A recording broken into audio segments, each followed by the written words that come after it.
Hello my dear friends, आज हम लोग एक बहुत ही कॉमन सेंटेंस की बात करने वाले हैं, लेकिन ये कॉमन सेंटेंस में बहुत सारा अनकॉमन मिस्टेक्स हो जाता है। कैसा मिस्टेक्स होता है चलो हम लोग देख लेते हैं।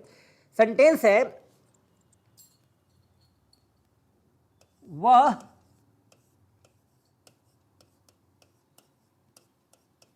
अंग्रेजी बोलना जानता है। मजेदार सेंटेंस है, वो अंग्रेजी बोलना जानता है। आप लोग को मैंने पहले भी बताया था कि जब भी किसी वाक्य में प्रिंसिपल वर्ब की संख्या एक से ज़्यादा हो जाती है तो सेकेंड वाला वर्ब ना लेकर आता है। जैसे यहाँ दो प्रिंसिपल वर्ब है, एक जानना और एक बोलना।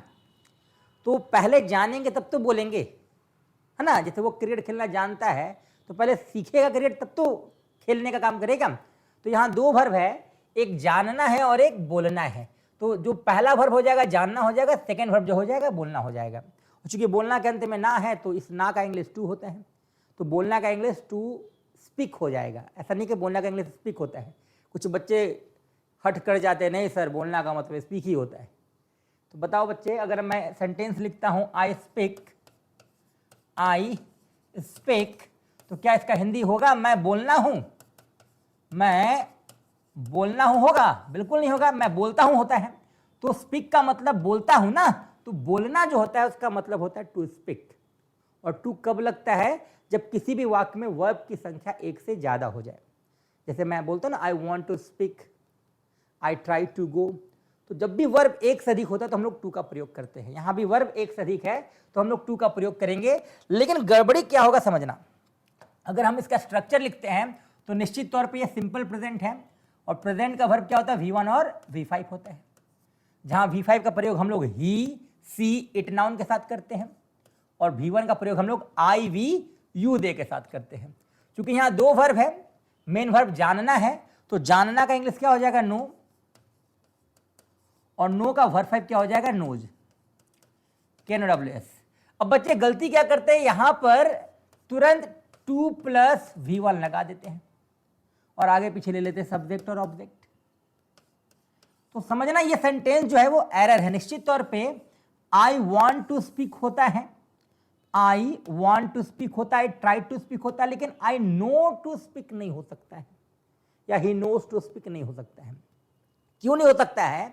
क्योंकि ध्यान देना, ये जो नो है ना, ये जानना है ना, अगर अपने बगल में ऑब्जेक्ट ले तो कोई दिक्कत नहीं है कि आई नो हिम, है ना, आई नो हर, है ना, आई नो दिस सिचुएशन, कोई दिक्कत नहीं है।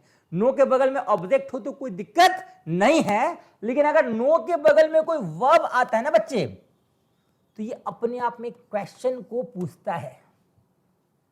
अगर मैं पूछूं तुम्हें अंग्रेजी बोलना आता है, तुम अंग्रेजी बोलना जानते हो, तो ये जानने के बाद जो दूसरा वर्ब है वो क्वेश्चन को अराइज कर देता है ना। मुझे अंग्रेजी पढ़ाना आता है, तो मैंने जैसे ही बोला निश्चित तौर पर सामने वाले क्वेश्चन होगा, भाई सही में ठीक पढ़ाता है या टाइम पास करता है। तो नो के बगल में जब भी कोई दूसरा प्रिंसिपल वर्ब आता है ना, तो वहां एक क्वेश्चन का सेंस होता है।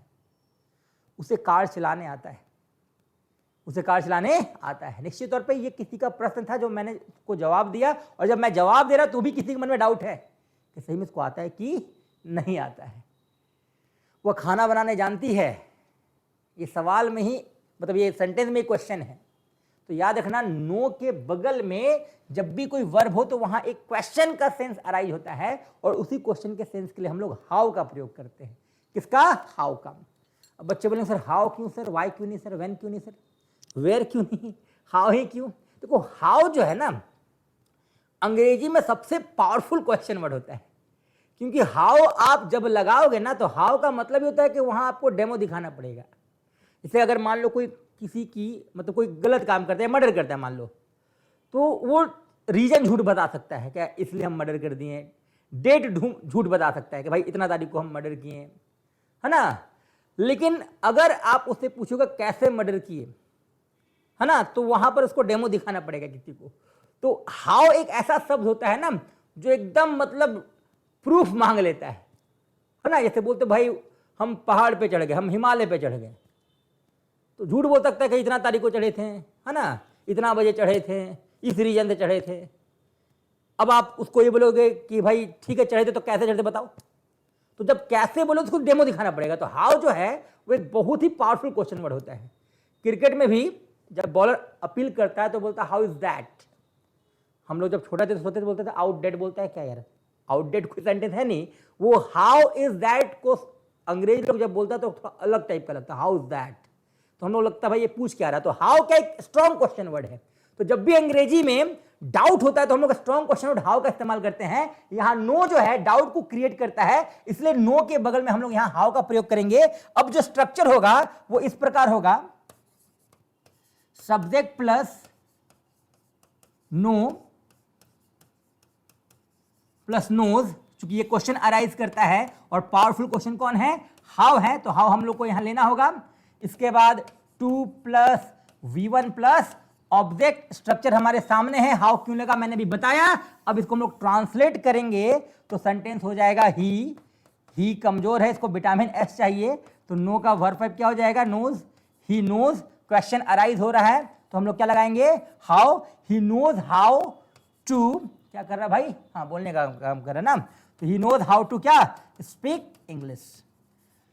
तो सेंटेंस क्या बन जाएगा, वो अंग्रेजी बोलना जानता है, he knows how to speak English. तुम अंग्रेजी बोलना जानते हो, you know how to speak English. वह कार चलाने जानता है, he knows how to drive the car. तो जब भी आपको सेंटेंस मिले जहां नो मेन वर्ब हो और उसके बाद कोई और वर्ब हो तो वो क्वेश्चन अराइज करेगा। और सबसे पावरफुल क्वेश्चन वर्ड क्या होता है, हाउ होता है। और हाउ जब आप लगा के बनाओगे तभी सेंटेंस राइट होगा। अगर आप यहाँ से हाउ हटा दोगे, he knows to speak English, तो ये एरर हो जाएगा। इसलिए नोज के बगल में आपको हाउ का इस्तेमाल करना जरूरी है। ऐसा वाक्य हम लोग एवरीडे बोलते हैं, उसे खाना बनाने आता है, वह खाना बनाने जानती है, तुम झूठ बोलना जानते हो, वो पत्र लिखना जानती है। तो जब भी ऐसा वाक्य आए आपको इसी रूल से ट्रांसलेट करना है। चलो, उम्मीद है टॉपिक समझ में आया होगा। बहुत बहुत धन्यवाद।